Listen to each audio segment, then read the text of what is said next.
All right, we're here at Counterpoint Records in Hollywood, California, checking out some albums that have changed the world. It's music as a history of change on today's BFD. So we've talked a lot this week about music and culture and change and how they're all sort of interconnected and they all affect each other. We thought what better place to show up than Counterpoint Records here in Hollywood, California.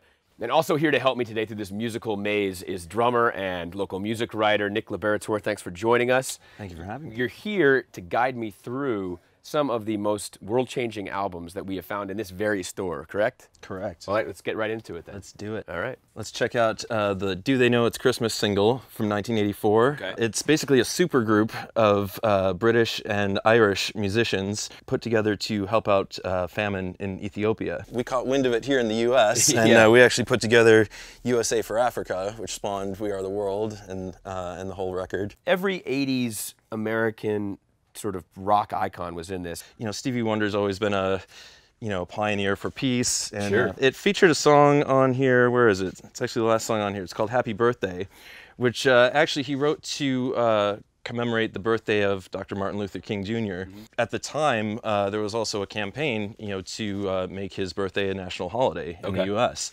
So this song he wrote, not only to celebrate him, but to raise awareness for that campaign. And in 1983, Reagan actually finally signed it in as, the third Monday of every January. Let's move down to some rock here. David Bowie's Hunky Dory. Okay. Well, this was kind of the record that broke him here in the States, largely due to track number 1, Changes. Mm-hmm. It was a very relevant song and a very relevant album. But it's interesting because the song itself kind of states the idea that, something that's radical today is going to be old news tomorrow. So, Yeah. Dylan. Everybody loves Dylan. No list would be complete without the freewheelin' Bob Dylan. Yes. Track 1, Blowin' in the Wind, is a seminal track for the civil rights movement, for the anti-war movement. Back in 1963, when it came out, it was immediately kind of taken on, but it's also used today too, and it's been covered by numerous amounts of people, in the fight for peace. All right, what do we got over here, Nick? Helen Reddy, probably known best for her song I Am Woman. Oh yeah.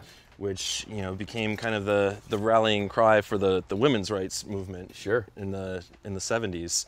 What's Going On from Marvin Gaye, another seminal classic from 1971. Another one of those tracks that was huge in the civil rights movement. And kind of bringing awareness to, as he said, what was going on. Pink Floyd, The Wall. Oh yeah. Kind of brought awareness to the idea of the rigid schooling that was happening in the UK. Purple Rain. Oh wow.